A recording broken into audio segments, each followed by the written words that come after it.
नमस्कार विद्यार्थी मित्रांनो, छत्रपती अकॅडमी मध्ये तुम्हा सर्वांचं सहर्ष स्वागत आहे. मित्रांनो, आज आपण जीकेच्या रिव्हिजनचा आज 13वा दिवस आहे आपला. तर आज आपण महत्वाची एका मार्काची तयारी करायची आपल्याला. तुम्हाला पोलीस भरतीला सर्वोच्च न्यायालय, उच्च न्यायालय आणि कनिष्ठ न्यायालयांवरती कमीत कमी एक प्रश्न हमखास येतो. कमीत कमी एक प्रश्न हमखास येतो म्हणजे येतो. तो आपल्याला आज एक प्रश्न हक्काचा घ्यायचा आहे. बघा, तर सर्वोच्च न्यायालय आणि उच्च न्यायालय आपण तुलनात्मक याचा अभ्यास करणार आहोत. म्हणजे तुम्हाला समजायला सोपं जाईल. तुलनात्मक अभ्यास करणार आहे उच्च न्यायालयाचा आणि सर्वोच्च न्यायालयाचा. एकाच म्हणजे हा जास्त डीप मध्ये आहे जरा, पण आपण यातच एक्झाम ओरिएंटेड तुम्हाला प्रश्न कुठं येऊ शकतो एवढंच आपण बघणार आहोत. बघा, आता सर्वोच्च न्यायालय आणि उच्च न्यायालय. बघा, सर्वोच्च न्यायालय आणि उच्च न्यायालय. बघा मित्रांनो, सर्वोच्च न्यायालय भाग 5 मध्ये, सर्वोच्च न्यायालय घटनेच्या भाग किती मध्ये आहे? भाग 5 मध्ये. एवढं ध्यानात ठेवा, भाग 5 प्रकरण 4, बरोबर आहे. आणि उच्च न्यायालय भाग किती मध्ये? 6. याच्यावरून काय कळतं रे आपल्याला? भाग 5 कशाशी संबंधित होता? भाग 5 हा संघराज्याशी संबंधित आहे. संघराज्याशी संबंधित आहे. त्यातल्या त्यात प्रकरण 4 मध्ये काय सांगितलेलं आहे?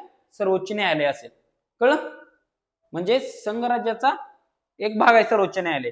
आणि इकडं भाग 6 काय करतं? राज्य सरकार सांगतं. भाग 6 राज्य सरकारचा समावेश आहे भाग 6 मध्ये. आणि उच्च न्यायालय हा राज्य सरकारचा भाग आहे असं यातून कळतं आपल्याला. पुढे बघा, हे भाग 5 आणि हा भाग 6 ध्यानात ठेवा. भाग 5 सर्वोच्च न्यायालय, भाग 6 उच्च न्यायालय. पुढे बघा, भारताचे सर्वोच्च न्यायालय स्थापना कधी झाली? 28 जानेवारी 1950 ला झाली. महत्वाचं आहे, भारताच्या सर्वोच्च न्यायालयाची स्थापना झाली 28 जानेवारी 1950 ला. खूप महत्वाची तारीख आहे, एवढं ध्यानात ठेवा. काय? 28 जानेवारी 1950. कळलं? तारीख माहितच पाहिजे तुम्हाला. स्थापना दिवस विचारते सर्वोच्च न्यायालयाचा. परत बघा, उच्च न्यायालयाची स्थापना कधी झाली? बघा, भारतात सर्वप्रथम भारतीय उच्च न्यायालयाचा कायदा 1861 अन्वये बघा 1862 मध्ये कलकत्ता, बॉम्बे आणि मद्रास या ठिकाणी उच्च न्यायालयांची स्थापना झाली. 3 उच्च न्यायालयाची स्थापना कधी झाली? 1862 ला. 1862 ला झाली 3 उच्च न्यायालयांची स्थापना. कुठल्या? कलकत्ता, बॉम्बे आणि मद्रास. कधी झाली? 1862 ला. ध्यानात ठेवा. पुढे बघा, सर्वोच्च न्यायालय 1935 च्या फेडरल कोर्ट ऑफ इंडियाच्या जागी स्थापन करण्यात आली.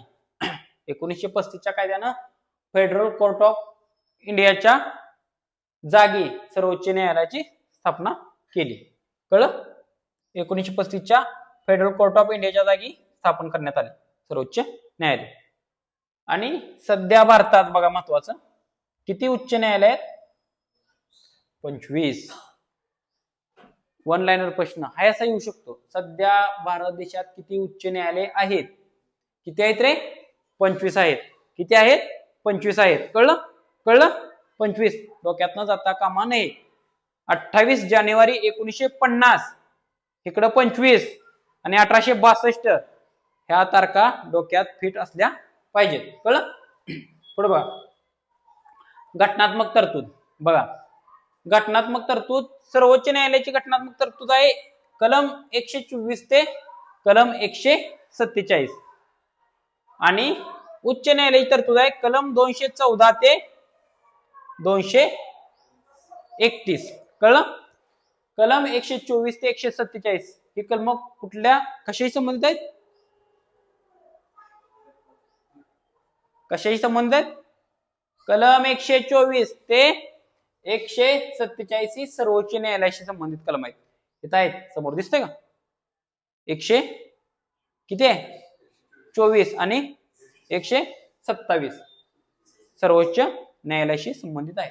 इकडे बघा, कलम 214 ते 231 कशाशी संबंधित आहे? उच्च न्यायालयाशी संबंधित आहे. बघा, मग मला सांगा, पुढे जाऊन बघा काय आपल्याला सर्वोच्च न्यायालयाची रचना खालीलपैकी कोणत्या कलमात सांगितलेली आहे? बघा, सर्वोच्च न्यायालयाची रचना कलम 124 मध्ये सांगितलेली आहे. 124(1) सब क्लॉज नाही ध्यानात राहिलं तर चालेल, पण कलम 124 सर्वोच्च न्यायालयाची रचना माहित पाहिजे म्हणजे पाहिजेच. कळलं? 124 काय? सर्वोच्च न्यायालयाची रचना. भारतामध्ये एक सर्वोच्च न्यायालय असेल असं कलम 124(1) मध्ये सांगितलेलं आहे. कळलं? भारतात किती सर्वोच्च न्यायालय असले पाहिजेत? फक्त आणि फक्त एकच. कळलं? पुढे बघा इकडं, त्याच्याच रिलेटेड, त्याच्या अनुषंगानं, त्याच्या तुलनेनं कलम 214 अन्वये प्रत्येक राज्यासाठी एक उच्च न्यायालय असेल. बघा इकडे कोणतं कलम आहे? 124. तिकडे किती कलम आहे? 214. कलम 214 आहे. बरोबर आहे? प्रत्येक राज्यासाठी एक उच्च न्यायालय असेल. कळलं? बघा मग 7व्या घटनादुरुस्ती, आपण घटनादुरुस्ती या टॉपिक मध्ये बघितलं होतं. 7व्या घटनादुरुस्ती अन्वये 2 किंवा अधिक राज्यांसाठी किंवा 2 किंवा अधिक राज्ये व एक राज्य किंवा अधिक केंद्रशासित प्रदेशांसाठी एक सामायिक उच्च न्यायालय स्थापन करण्याचा अधिकार आहे. म्हणजे एकापेक्षा अधिक राज्यांसाठी किंवा एकापेक्षा अधिक राज्य आणि केंद्रशासित प्रदेशांसाठी उच्च न्यायालय असू शकतं. कोणती घटनादुरुस्ती आहे? कितवी घटनादुरुस्ती आहे? 7वी घटनादुरुस्ती आहे. कळलं? 7वी घटनादुरुस्ती आहे. समजलं? बघा म्हणजे काय याचा अर्थ काय? आता बॉम्बे हायकोर्ट आहे तर ते किती राज्यांसाठी काम करतं? 2 राज्य आणि एक केंद्रशासित प्रदेश. कोणते राज्य? गोवा, महाराष्ट्र. आणि केंद्रशासित प्रदेश कोणता? दादरा नगर हवेली आणि दीव दमण. कळलं? कळलं? बघा पुढे बघा, महाराष्ट्र बॉम्बे हायकोर्ट, मुंबई उच्च न्यायालय आहे ते महाराष्ट्र, गोवा, दादरा नगर हवेली, दादरा नगर हवेली, दादरा नगर हवेली आणि दीव दमण, दीव दमण या केंद्रशासित, या एका केंद्रशासित, दीव दमण आता दादरा नगर हवेली एकच आहे बरं केंद्रशासित प्रदेश. दादरा नगर हवेली आणि दीव दमण हा एकच केंद्रशासित प्रदेश आहे, एवढं ध्यानात ठेवा. या 2 राज्यांसाठी एका केंद्रशासित प्रदेशासाठी मुंबई हायकोर्ट काम करतं, एवढं ध्यानात ठेवा. कळलं? 124 कलम 124 आणि कलम 214. महत्वाचं काय आपल्याला यातलं? काय महत्वाचं? कलम 124 आणि इथं कलम 214. पुढे बघा, सरन्यायाधीश, मुख्य न्यायाधीश किंवा अन्य न्यायाधीशांचा संख्या ठरवण्याचा अधिकार. महत्वाचा टॉपिक आहे, महत्वाचा घटक आहे हे आपला. बघा, सर्वोच्च न्यायालयात एक सरन्यायाधीश आणि अन्य न्यायाधीश असतील. कशा सांगितले? कलम 124 मध्ये. मग मला सांगा, अन्य न्यायाधीशांची संख्या ठरवण्याचा अधिकार, अन्य न्यायाधीशांचा संख्या ठरवण्याचा अधिकार संसदीय कायद्याद्वारे संख्या ठरवली जाते. मग मला सांगा, सर्वोच्च न्यायालयातील न्यायाधीशांची संख्या ठरवण्याचा अधिकार कोणाला आहे? संसदेला आहे. कोणाला आहे? संसदेला आहे. विचारते प्रश्न, कोणाला आहे? संसदेला आहे, एवढं ध्यानात ठेवा. कळलं का? कोणाला आहे? संसदेला आहे. कोणाला आहे? संसदेला आहे. आणि इकडे बघा आता राज्यात बघा, प्रत्येक उच्च न्यायालयात एक मुख्य न्यायाधीश आणि अन्य न्यायाधीश असतील असं कलम 216 मध्ये सांगितलंय. अन्य न्यायाधीशांची संख्या ठरवण्याचा अधिकार कोणाला आहे? राष्ट्रपतींना. बघा बघा, गंडू शकता तुम्ही इथं. मग ह्याच्यावरून आपल्याला काय कळतं रे मित्रांनो? काय कळतं रे मित्रांनो? बघा, सर्वोच्च न्यायालयातील न्यायाधीशांची संख्या ठरवण्याचा अधिकार कोणाला आहे? संसदेला आहे. संसदेला आहे. बरोबर आहे? आणि आणि उच्च न्यायालयातील न्यायाधीशांची संख्या ठरवण्याचा अधिकार कोणाला आहे? राष्ट्रपतींना आहे. कळलं का? कन्फ्युजन करून घ्यायचं नाही. कळलं? कन्फ्युजन करून घ्यायचं नाही. समजलं? पुढे बघा. ह्या फॅक्ट्स दोन महत्वाचे आहेत. ह्या दोन फॅक्ट्स महत्वाचे आहेत. तरतूद, घटनात्मक तरतूद, रचना आणि ह्या संख्या ठरवण्याचा अधिकार कोणाला आहे. ह्याही फॅक्ट्स खूप आणि खूप महत्वाच्या आहेत. बघा, न्यायाधीशांची संख्या बघा कशी आहे. सध्या एक सरन्यायाधीश आणि 33 न्यायाधीश आहेत. म्हणजे किती आहेत एकूण? 36. कसं काय 33 आणि 36 होतं काय? किती? 34. कळलं? 34. हा बापू, 34 हा, ध्यानात ठेवा. हा, मूळ घटनेत किती होती? एक सरन्यायाधीश आणि 7. आता वाढून किती झाली? एक सरन्यायाधीश आणि 33 इतर न्यायाधीश, असे मिळून 34.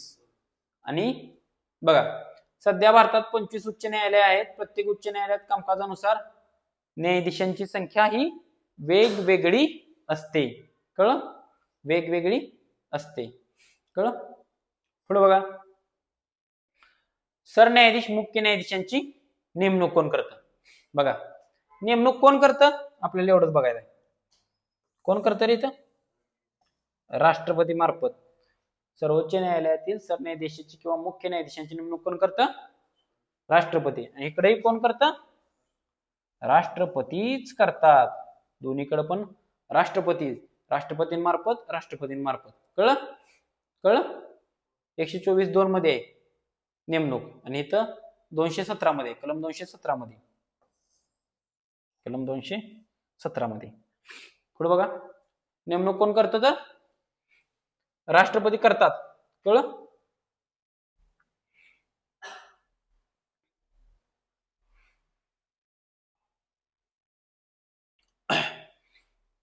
मित्रांनो, आपल्याला एकही मार्क घालवायचा नाही.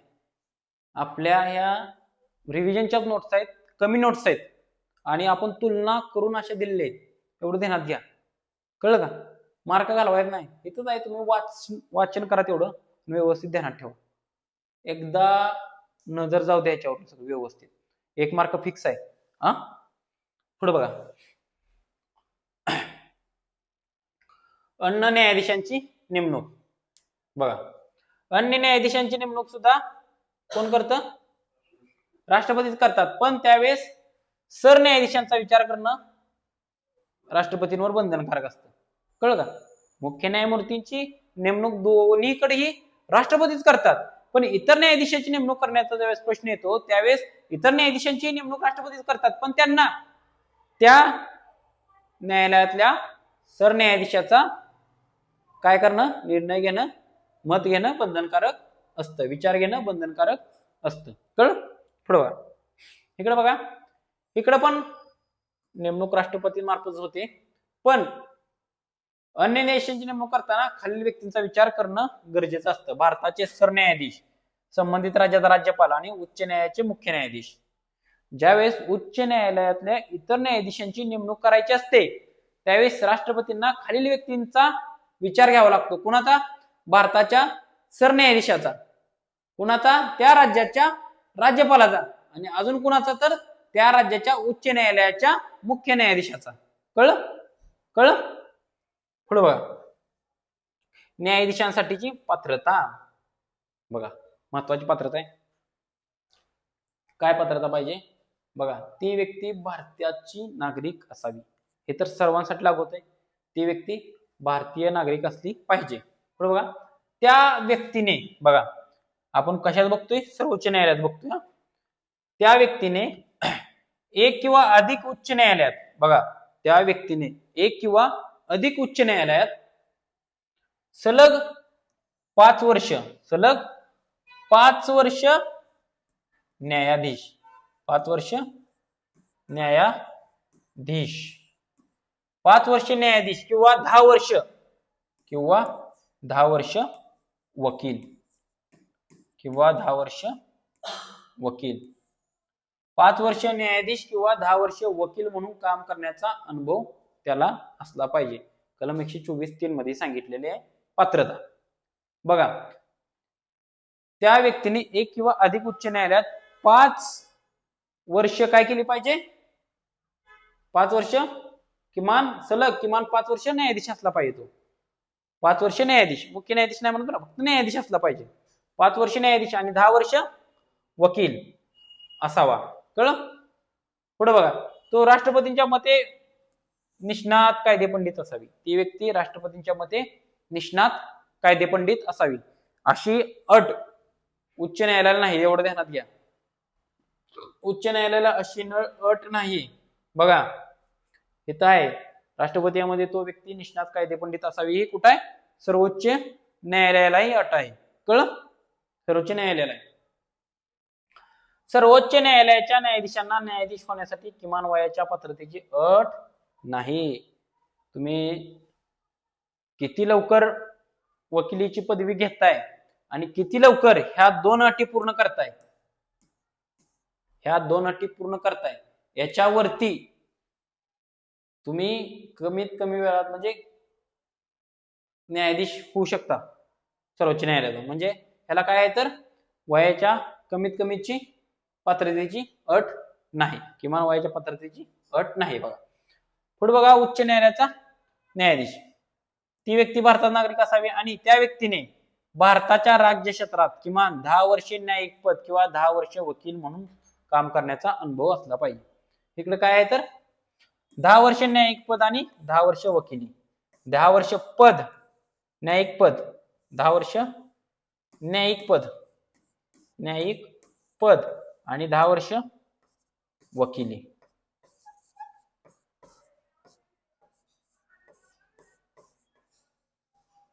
बघा कळलं? 10 वर्ष न्यायिक पद आणि 10 वर्ष वकिली. मग पात्रता कशी आहे रे? पात्रता आपल्या ध्यानात आली पाहिजे. बघा पात्रता सर्वोच्च न्यायालयाला 5-10 ध्यानात ठेवा. सर्वोच्च न्यायालयाला 5-10 ध्यानात ठेवा. आणि महत्वाचं आहे, कन्फ्युजन होतं परत पेपरमध्ये बरं का. 5-10 सर्वोच्च न्यायालयात आहे आणि 10-10 कुठं आहे रे? उच्च न्यायालयात 10-10 आहे. पण 5 वर्ष इथं न्यायाधीश पाहिजे, ध्यानात ठेवा. 10 वर्ष वकील 10 वर्ष वकिली दोन्हीकडे सेम आहे. पण इथं वर 5 वर्ष सर्वोच्च न्यायालयाचा न्यायाधीश व्हायचा म्हणल्यावर त्याला बरोबर आहे ना, उच्च न्यायालयाचा 5 वर्ष किमान न्यायाधीश असणं तर गरजेचं आहे. कळलं का? आणि इकडे 10 वर्ष न्यायिक पदावर असला पाहिजे. ही 10-10 ध्यानात ठेवा, ही 5-5 ध्यानात ठेवा. कळलं? व्यवस्थित कळलं? पुढे बघा,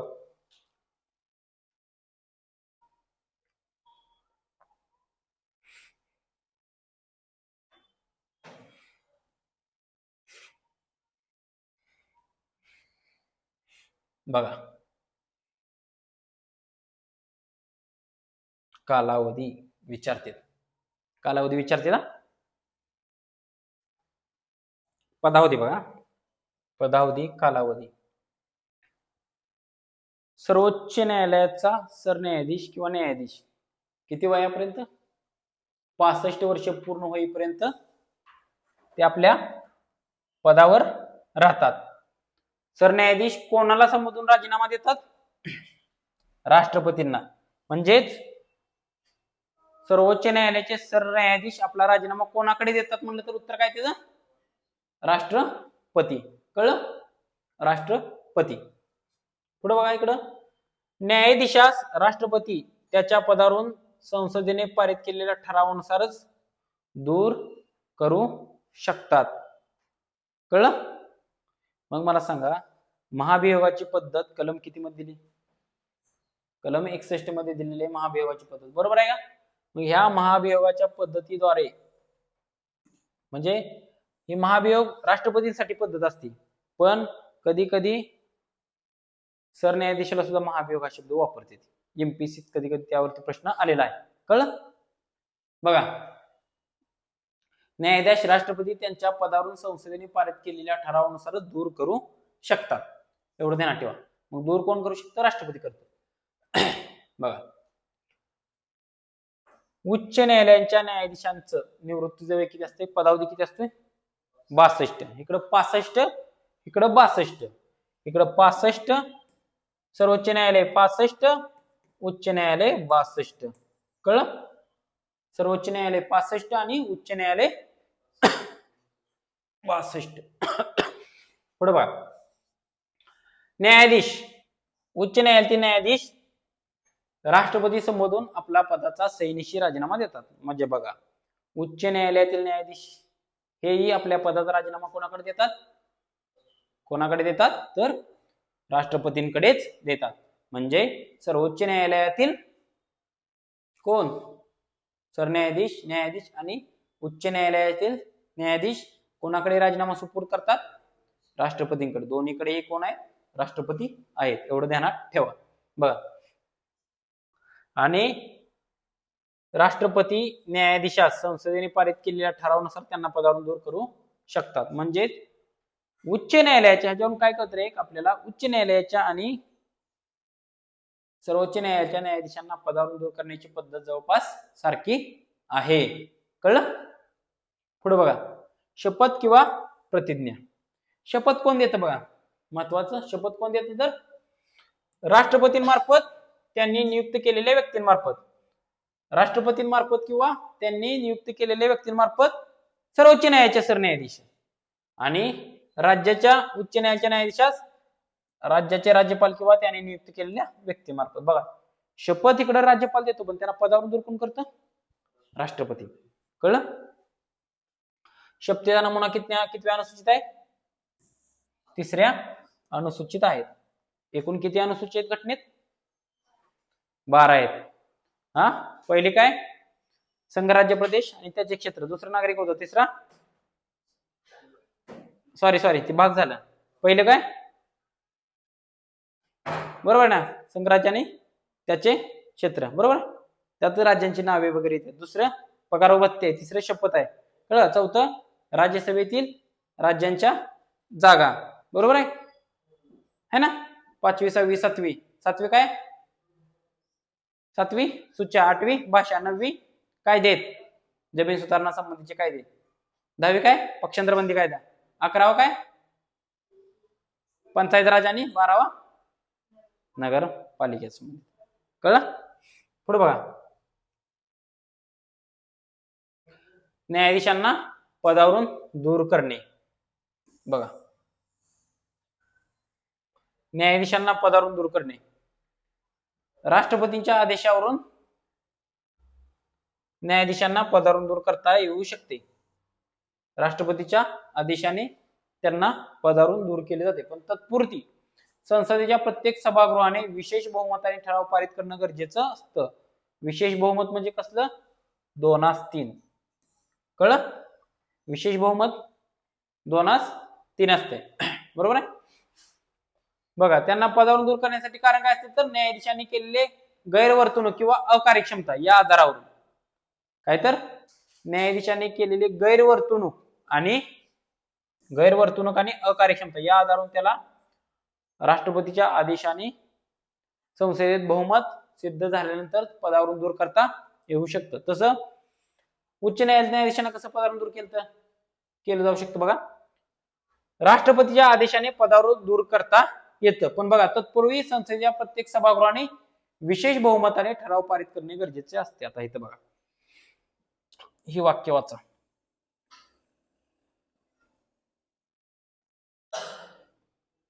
ही कशा संबंधित आहे, उच्च न्यायालयाशी संबंधित आहे. पण उच्च न्यायालयाच्या न्यायाधीशांना पदावरून दूर करण्याची प्रक्रिया कुठे राबवली जाते, कुठे राबवली जाते, हा, संसदेत. बघा, आहे का, तत्पूर्वी संसदेच्या प्रत्येक सभागृहाने विशेष बहुमताने ठराव पारित करणे गरजेचे असते. कळलं का? राज्याच्या विधानमंडळात नाही, देण्यात घ्या, समजलं का, राज्याच्या विधानमंडळात नाही. उच्च न्यायालयाच्या न्यायाधीशांना पदावरून दूर करायचं असेल तर त्याची प्रक्रिया संसदेतच पार पडते, राज्यांच्या विधानसभेत किंवा विधानमंडळात नाही. समजलं?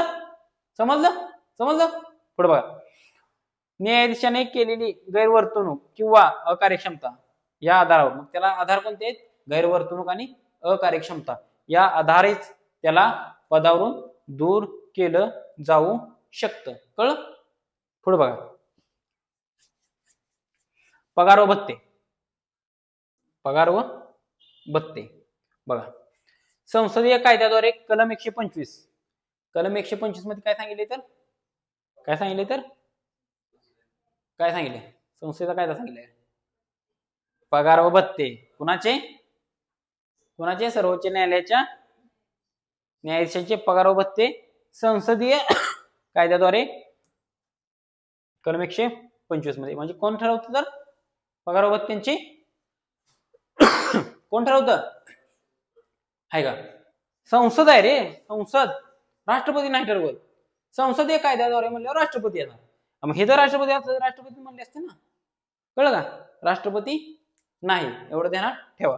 पुढे बघा, आणि इकडे काय, उच्च न्यायालयातलं संसद नाही ठरवत, राज्य विधिमंडळ कायद्याद्वारे ठरवले जाते. कोणाद्वारे? राज्य विधिमंडळ कायद्याद्वारे. ध्यानात ठेवा. पुढे बघा, हंगामी सरन्यायाधीश किंवा मुख्य न्यायाधीशांची नेमणूक राष्ट्रपतीद्वारेच होते. एवढं डीप काय आपल्याला, इकडे पण राष्ट्रपतीद्वारेच होते. आपल्याला एवढं डीप काय बघायची गरज नाही. पण एवढं ध्यानात ठेवा की हंगामी सरन्यायाधीशाची किंवा हंगामी मुख्य न्यायाधीशाची नेमणूक कधी होते.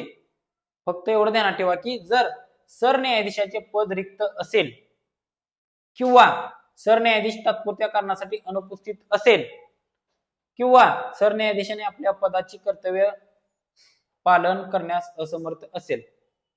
कळलं का? म्हणजे सरन्यायाधीशाचे पद रिक्त असेल किंवा सरन्यायाधीश तात्पुरत्या कारणासाठी अनुपस्थित असेल किंवा तो सरन्यायाधीश आपल्या पदाची कर्तव्य पार पाडण्यास असमर्थ असेल, त्यावेळेसच काय होतं हंगामी सरन्यायाधीशाची नेमणूक केली जाते. कळलं? पुढे बघा, इकडं तर कसं पद रिक्त असेल सेमच तशी करण्यात, सेम तशीच करण्यात. कळलं? पुढे बघा,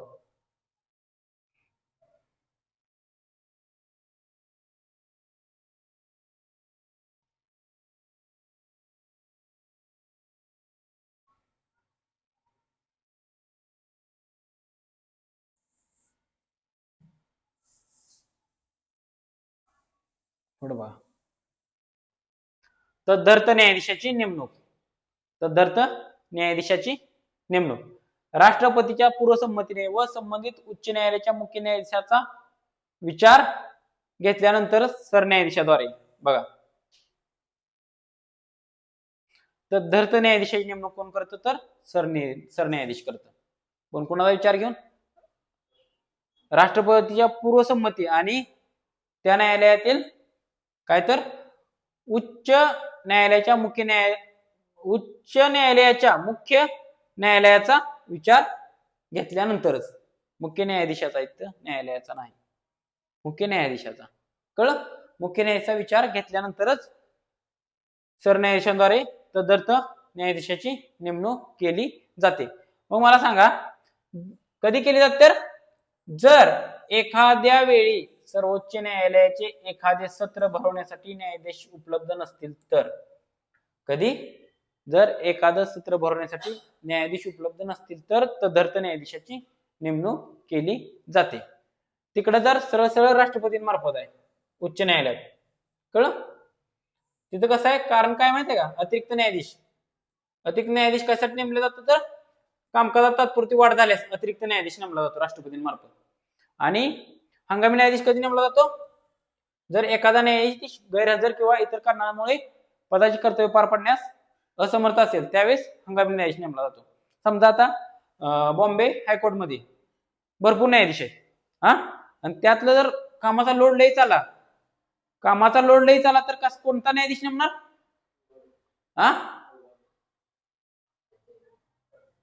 अतिरिक्त निवडणार. कोण निवडणार? कामाचा लोड आला तर अतिरिक्त निवडणार. कळलं का? आणि जर एखादा न्यायाधीश गैरहजर असेल किंवा इतर कारणामुळे पदाची कर्तव्य पार पाडण्यास असमर्थ असेल तर त्यावेळेस हंगामी. त्यावेळेस कोणाची नेमणूक करणार? हंगामी. कोण करणार? राष्ट्रपती करणार. समजलं? कोण करणार? राष्ट्रपतीच करणार. पुढे बघा, निवृत्ती न्यायाधीशांची पण कधी कधी नेमणूक केली जाते. बरं का, कधी केली जाते बघा, राष्ट्रपतीच्या पूर्वसंमतीने आणि संबंधित व्यक्तीचा विचार घेतल्यानंतर सरन्यायाधीशांद्वारे. कोण करतं बघा, या दोन्ही डीप मधल्या फॅक्ट्स आहेत, पण तुम्हाला माहित असणं गरजेचं आहे.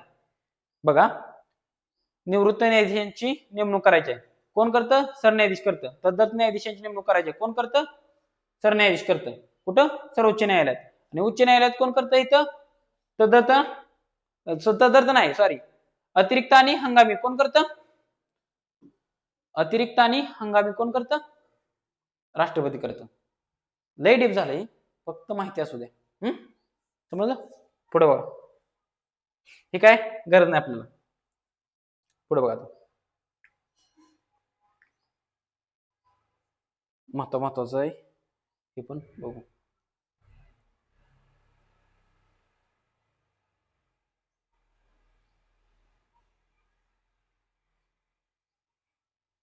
कार्यस्थान फक्त बघायचं आपल्याला. कलम 130 नुसार सर्वोच्च न्यायालयाचे कार्यस्थान कुठं असेल रे, दिल्लीत असेल. सर्वोच्च न्यायालयाचे कार्यस्थान कुठं असेल, दिल्लीत. आणि ते हे कडक आहे कुठलेही असू शकतं, राज्याचं उच्च न्यायालयाचं कोणतंही असू शकतं, काय सांगता येत नाही. कळलं का, इथं कुठलं असं पाहिजे, सर्वोच्च न्यायालयाचं कार्यस्थान कुठं आहे, दिल्लीत आहे. बरोबर आहे. पुढे बघा, आणि इकडं आपलं शक्यतो राज्याच्या राजधानीच्या ठिकाणी असतं किंवा खंडपीठाच्या ठिकाणी कार्यक्षेत्र असतं त्यांचं. पुढं बाकीचं महत्वाचं फक्त बघू आपण. प्रारंभिक अधिकार क्षेत्र बघा, प्रारंभिक सर्वोच्च न्यायालयाच्या प्रारंभिक अधिकार क्षेत्रात कोणत्या कोणत्या गोष्टी येतात बघा. जर समजा माहिती असा म्हणून तुम्हाला असू द्या तेवढी, बरं का.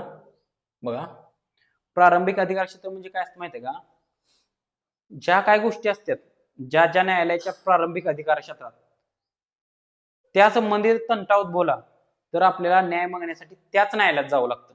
कळलं का, त्याला प्रारंभिक अधिकार क्षेत्र म्हणतात. बघा, कलम 131 अन्वये सर्वोच्च न्यायालयात प्रारंभिक अधिकार क्षेत्र सांगितलेलं आहे. बघा, खालील बाबतीत सर्वोच्च न्यायालयाला प्रारंभिक अधिकार क्षेत्रात खालील बाबी समाविष्ट आहेत. कोणत्या बघा, केंद्र शासन विरुद्ध, बघा केंद्र शासन विरुद्ध एक किंवा अनेक घटक राज्य यांच्यातील तंटे असतील. केंद्र शासन विरुद्ध म्हणजे केंद्र सरकार विरुद्ध राज्यांचं तंट असतील तर आपण कुठलं जाणार, सर्वोच्च न्यायालयात जाणार, एवढं ध्यानात ठेवा. कारण की ते सर्वोच्च न्यायालयाच्या प्रारंभिक अधिकार क्षेत्रात येतात. त्यामुळं त्या संबंधित तंट्यासाठी आपण कुठं जावं लागणार आपल्याला, कुठं सर्वोच्च न्यायालय. पुढे बघा, केंद्र शासन एक किंवा अधिक घटक राज्य वर्सेस एक किंवा अधिक घटक राज्य. बघा, केंद्र शासन आणि समजा महाराष्ट्र राज्य आणि केंद्र शासन एका बाजूला आहे आणि त्यांच्या विरुद्ध कर्नाटक आणि आंध्र प्रदेशात दोघात तंटा चालू आहे, तर त्याही तंट्याबद्दल आपल्याला सर्वोच्च न्यायालयात जावं लागणार आहे. बघा, बाकी जे खालच्या पण गोष्टी आहेत इथं आपलं, जर उच्च न्यायालयात आपल्याला जायचं त्याचे विषय कोणते होते बघा, संसद व राज्य विधानमंडळ सदस्य यांच्या निवडणुकीशी संबंधित तंटे असतात. कोणते, संसद व राज्य विधानमंडळ सदस्य. तर आपण ते तंटे उच्च न्यायालयात सोडवू शकतो. हे उच्च न्यायालयाच्या प्रारंभिक अधिकार क्षेत्रात येतं. प्रारंभिक अधिकार क्षेत्रात म्हणजे त्या न्यायालयात गेल्यानंतर तिथंच गेल्यानंतर आपल्याला न्याय भेटू शकतो. कळलं का, आपल्याला केंद्र शासन विरुद्ध एक किंवा अनेक घटक राज्य यांच्यात तंटे असतील तर आपल्याला सर्व उच्च न्यायालयात जाता येत नाही. ते तंटा घेऊन, तो तंटा घेऊन कुठे जावं लागतं आपल्याला, त्याचं सोल्युशन कुठे भेटणार आहे, सर्वोच्च न्यायालयात भेटणार आहे. कळलं का, त्याचं सोल्युशन आपल्याला उच्च न्यायालयात भेटणार नाही. कळलं का. पुढे बघा, महसूल विषयक मुद्दे, महसूल जमा करताना दिलेला आदेश व केलेल्या कृती, ह्याही गोष्टी उच्च न्यायालयाच्या प्रारंभिक अधिकार क्षेत्रात येतात. एवढं ध्यानात ठेवा. प्रारंभिक अधिकार क्षेत्र म्हणजे काय, तर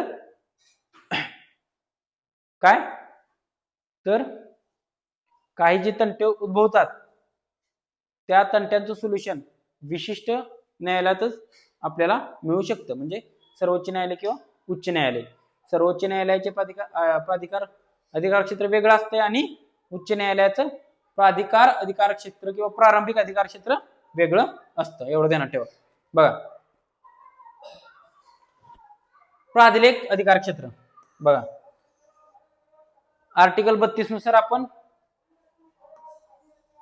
हे प्राधिलेख सर्वोच्च न्यायालयात काढू शकतो आणि आर्टिकल 226 नुसार हाय तेच सेम उच्च न्यायालयात काढू शकतो. आर्टिकल 32 आणि आर्टिकल 226 ध्यानात ठेवा. आर्टिकल 32 आणि आर्टिकल 226. आर्टिकल 32 आहे सर्वोच्च न्यायालयाशी संबंधित आणि आर्टिकल 226 आहे उच्च न्यायालयाशी संबंधित प्राधिलेख काढण्याचा अधिकार. कळलं का? पुढे बघा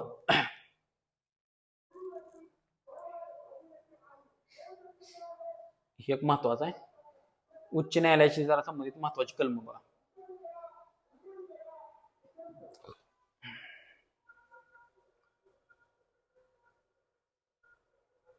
बघा न्यायिक पुनर्विलोकनाचा अधिकार सर्वात महत्वाचा कलम 137 काय सांगतं बघा. कलम 137 अन्वये सर्वोच्च न्यायालयाने घोषित केलेला कोणताही निर्णय किंवा आदेश यांचे पुनर्विलोकन करण्याचा अधिकार आहे. कळलं का? कलम 137 काय सांगतं तर सर्वोच्च न्यायालयाने घोषित केलेला कोणताही निर्णय किंवा आदेशांचे पुनर्विलोकन करण्याचा अधिकार आहे. म्हणजे समजा सर्वोच्च न्यायालयाने 2010 साली एक निर्णय दिला, तो निर्णय बदलण्याचा अधिकार 2025 मध्ये सर्वोच्च न्यायालयाला आहे असं हे सांगतं. कळलं का? पुनर्विलोकन म्हणजे काय, नंतर ना त्या निर्णयात बदल करायचा. कळलं? न्यायालयाला न्यायिक पुनर्विलोकनाचा अधिकार देण्यामागील पुढील कारणे आहेत.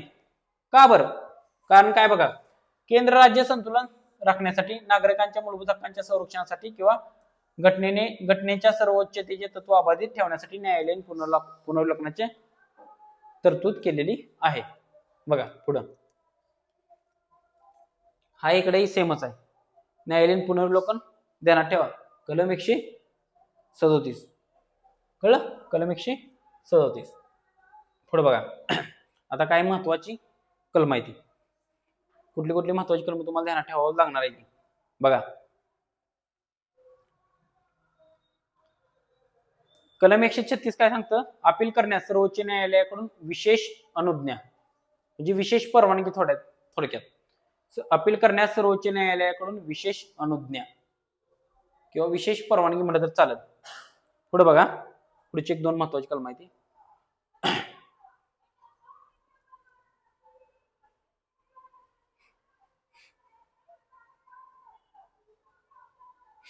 बघा कलम 141 खूप आणि खूप महत्वाचा आहे. सर्वोच्च न्यायालयाने घोषित केलेला कायदा भारताच्या राज्य क्षेत्रातील सर्व न्यायालयांवर काय असेल, बंधनकारक असेल. कलम 141 काय सांगतं तर सर्वोच्च न्यायालयाने घोषित केलेला कायदा भारताच्या राज्य क्षेत्रातील सर्व न्यायालयांवर बंधनकारक असेल. बघा सर्वोच्च न्यायालयाचा कायदा म्हणजे सर्वोच्च न्यायालयाचा कायदा अधीनस्थ न्यायालयांवर बंधनकारक असेल. हे कोणत्या कलमात सांगितले? कलम 141 काय सांगितलंय?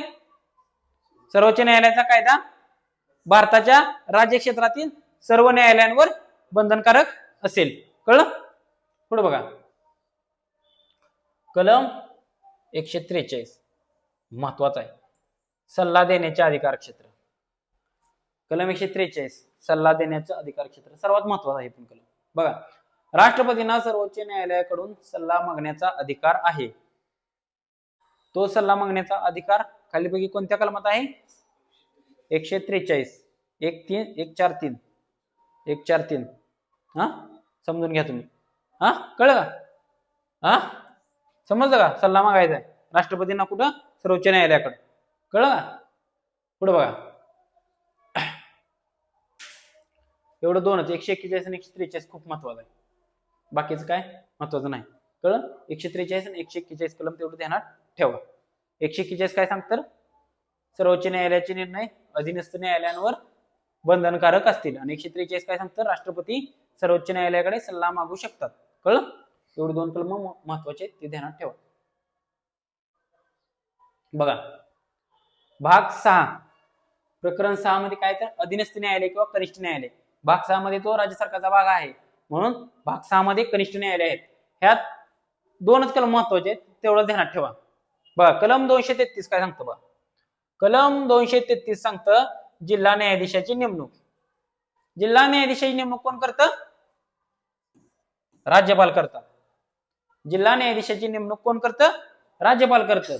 आणि बघा त्याची पात्रता काय असावी लागते? जिल्हा न्यायाधीशाची पात्रता आधीपासून केंद्र किंवा राज्य शासनाच्या सेवेत तो नसावा. आधीपासून केंद्र किंवा राज्य शासनाच्या सेवेत नसावा. किमान त्याला 7 वर्ष वकिलीचा अनुभव असावा. किमान 7 वर्ष त्याला वकिलीचा अनुभव असावा. बघा उच्च न्यायालयाने नेमणुकीसाठी शिफारस केलेली असावी. त्याची उच्च न्यायालयाने नेमणुकीसाठी शिफारस केलेली असावी. कळलं? हे 7 वर्ष वकिली ध्यानात ठेवा. तिकडे किती आहे रे वकिली? 10 दोन्हीकडे पण 10 आहे. कळलं? मग इथे किती वर्ष वकिली? किती वर्ष आहे? 7 वर्ष. कळलं? पुढे बघा. जिल्हा न्यायाधीशांव्यतिरिक्त इतर सेवांच्या म्हणजे सेवांमध्ये नेमणुकी बघा. जिल्हा न्यायाधीशांव्यतिरिक्त इतर नेमणुक्या बघा. राज्यपाल जिल्हा न्यायाधीशाव्यतिरिक्त अन्य व्यक्तींची राज्याच्या न्यायिक सेवेत नियुक्ती करतात. कोण कोण करतं? राज्यपाल करतात. राज्यपाल करतात. पण नियुक्ती करताना त्यांना राज्य लोकसेवा आयोग व उच्च न्यायालयाचा विचार घेऊनच नियम तयार करावे लागतात. म्हणजे त्यांना विचार कोणाचा घ्यावा लागतो? लोकसेवा आयोग म्हणजे एमपी. समजा आता महाराष्ट्राच्या न्यायिक सेवेत आपल्याला काही व्यक्तींची नियुक्ती करायची आहे. मग तू नियुक्ती कोण करणार? राज्यपाल करणार. पण राज्यपालाला त्यावेळेस कुणाचा सल्ला घ्यावा लागणार आहे? एमपीएससीचा आणि उच्च न्यायालयाच्या न्यायाधीशाचा. कळलं? कळलं का? बघा 233 कलम महत्वाचा आहे. 234 महत्वाचा आहे. जिल्हा न्यायाधीशांव्यतिरिक्त इतर नेमणुका 234 मध्ये सांगितले. 233 सगळ्यात आयएमपी. काय सांगतो? सगळ्यात आयएमपी काय? 233 महत्वाचा आहे. आणि 235 मध्ये काय सांगितले? 235 मध्ये सांगितले कनिष्ठ न्यायालयांवर उच्च न्यायालयाचे नियंत्रण असेल. आणि ही एक ध्यानात ठेवा गोष्ट बरं का. काय ध्यानात ठेवा मला सांगतो. बघा आपलं सर्वात सर्वोच्च कोण आहे? 1 नंबरला सर्वोच्च न्यायालय. बरोबर आहे? सर्वोच्च न्यायालय. त्याच्या खाली 2 नंबरला उच्च न्यायालय. उच्च न्यायालय. आणि त्याच्या खाली 3 नंबरला कुठले रे? कनिष्ठ न्यायालय किंवा जिल्हा न्यायालय येतात. कनिष्ठ न्यायालय. बरोबर आहे? हे अशी आपली असे न्यायालय. सर्वोच्च न्यायालय, उच्च न्यायालय आणि कनिष्ठ न्यायालय. बघा सर्वोच्च न्यायालयाचा निर्णय उच्च न्यायालयावर आणि कनिष्ठ न्यायालयावर बंधनकारक असतो. कळलं? पण ह्यांचा उच्च न्यायालयाचा आणि कनिष्ठ न्यायालयाचा निर्णय सर्वोच्च न्यायालयावर बंधनकारक नसतो. कळलं का? सर्वोच्च न्यायालयाचा निर्णय उच्च न्यायालय आणि कनिष्ठ न्यायालयावर बंधनकारक असतो. तसाच उच्च न्यायालयाचा निर्णय कनिष्ठ न्यायालयावर बंधनकारक असतो. कळलं? उच्च न्यायालयाचा निर्णय कनिष्ठ न्यायालयावर बंधनकारक असतो. पण कनिष्ठ न्यायालयाचा निर्णय उच्च न्यायालयावर बंधनकारक नसतो. कळलं? एवढं महत्वाचं आहे. कलम 233 महत्वाचं ध्यानात ठेवा. काय कलम 233 मध्ये? जिल्हा न्यायाधीशाची नेमणूक. कळलं? ओके आज आपण इथं थांबू.